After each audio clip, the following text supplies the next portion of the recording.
വിഷുക്കാലം ഇങ്ങടുത്തെത്തി.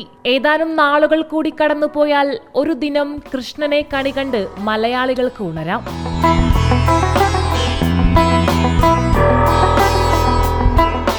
പല വർണ്ണങ്ങളിലൊരുങ്ങുന്ന കൃഷ്ണ വിഗ്രഹങ്ങൾ, ഓടക്കുഴലും പീലിത്തിരുമുടിയുമേന്തി വിഗ്രഹങ്ങൾ റോഡരികുകളിൽ പുഞ്ചിരിക്കാൻ തുടങ്ങിയിരിക്കുന്നു.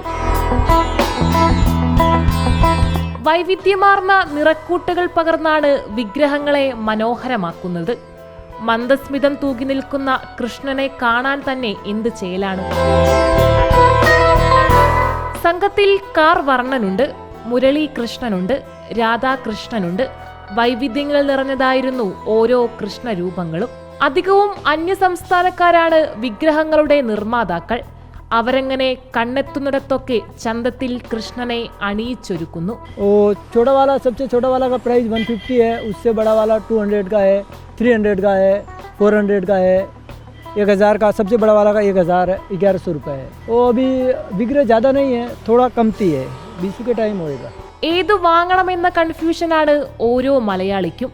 കൃഷ്ണവിഗ്രഹങ്ങൾ വഴിയരികിലെത്തിയതോടെ വിഷു ഇങ്ങടുത്തെത്തിയ അനുഭവമാണ്. സാധനങ്ങളൊക്കെ വാങ്ങാൻ നമ്മൾ ഇപ്പം പർച്ചേസിങ്ങിന് വീട്ടുകാരൊക്കെ പോകുന്നുണ്ട്. അപ്പം കൃഷ്ണനാണ് പ്രധാനം, വിഷുവിന് പ്രധാനം കൃഷ്ണനാണ്. അതിനു വേണ്ടിയിട്ടാണ് ഇവിടെ വന്നിട്ടുള്ളത്.